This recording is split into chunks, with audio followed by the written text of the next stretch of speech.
BRS party 25 ఏళ్ల రజతోత్సవ సభ ఏర్పాట్లపై నర్సంపేట పట్టణంలో ప్రింట్ అండ్ ఎలక్ట్రానియా మీడియా సమావేశం ఏర్పాటు చేసిన నర్సంపేట మాజీ శాసనసభ్యులు పెద్ది సుదర్శన్ రెడ్డి ఈ సందర్భంగా వారు మాట్లాడుతూ ఏకతుర్తి ఎక్స్ రోడ్ వద్ద జరిగే బీఆర్ఎస్ రజతోత్సవ సభకు నర్సంపేట నియోజకవర్గం నుంచి బీఆర్ఎస్ శ్రేణులు ప్రజలు ముఖ్యంగా రైతులు యువకులు పెద్ద ఎత్తున తరలించడానికి అన్ని గ్రామాల్లో మండలాల్లో పట్టణంలోని అన్ని వార్డులలో కూడా సన్నాహక సమావేశాలు పూర్తి దశకు వచ్చాయని గ్రామాల్లో ఉత్సాహంగా నాయకత్వం కదులుతోందని రజతోత్సవ వేడుకలకు ఘనంగా ఏర్పాట్లు చేశామని నర్సంపేట నియోజకవర్గం నుంచి సభకు వెళ్లడానికి ఆర్టీసీ బస్సులు డీసీఎంలు ద్విచక్ర వాహనాలు ప్రైవేటు వాహనాలతో ఈ నెల 27న జరిగే సభకు సుమారుగా 26,000కు పైగా నియోజకవర్గ ప్రజలను తరలిస్తామని ప్రత్యేకంగా ఎండ తీవ్రత ఉండడంతో 10 లక్షల మజ్జిగ ప్యాకెట్లు 10 లక్షల వాటర్ బాటిళ్లను సభకు సర్వం సిద్ధం చేసినట్టు వారు తెలిపారు.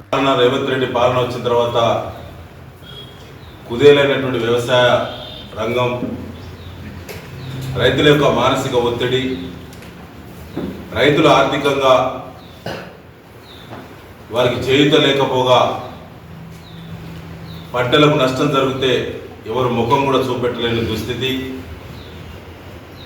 రెండో పంటకు సరిపడా నీళ్ళు ఇవ్వక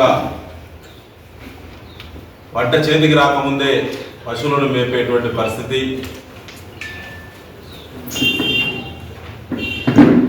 కరెంటు కూడా సరిపడా ఇవ్వక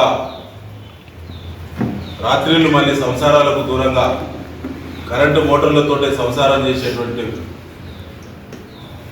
అన్ని పరిణామాలు కూడా ఇవాళ చర్చకు వస్తున్నాయి.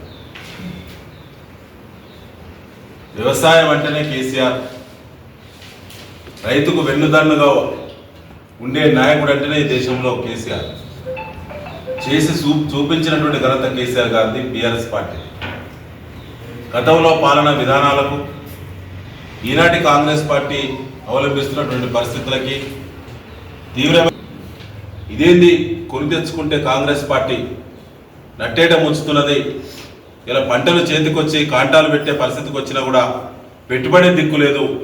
రుణమాఫీ విషయంలో పచ్చి మోసం చేసి తప్పించుకు తిరుగుతున్నారు గెలిచినటువంటి ప్రజాప్రతినిధులు.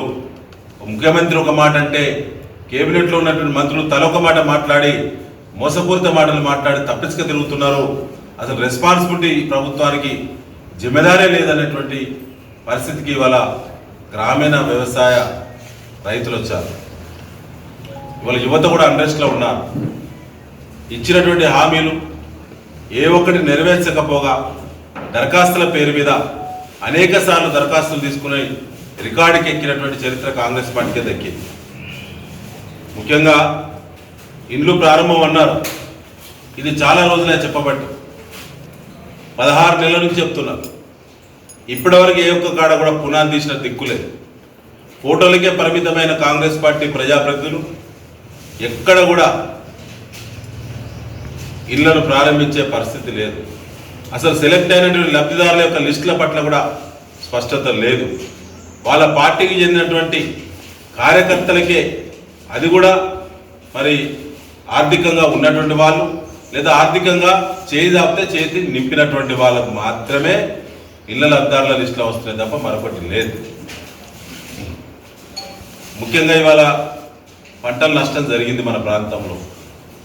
ఏ ఒక్క కాంగ్రెస్ పార్టీ నాయకుడికి కానీ, ప్రజాప్రతినిధి కానీ, జిల్లా మంత్రికి కానీ, మరొకరికి ఎవ్వరికి కూడా సోయలేదు. ఒకప్పుడు ఈ ప్రాంతంలో రైతులకు నష్టం జరిగితే బీఆర్ఎస్ పాలనలో, గులాబీ పాలన ఉన్నప్పుడు స్వయంగా ముఖ్యమంత్రి గారే వచ్చి చేళ్లలో చిలకలలో తిరిగి రైతులను ఓదార్చినటువంటి ఆనాటి స్థితికి ఇవాళ రైతులందరూ గగ్గోలు పెట్టి మరిన్ని అప్డేట్స్ కోసం మా ఛానల్ని సబ్స్క్రైబ్ చేయండి.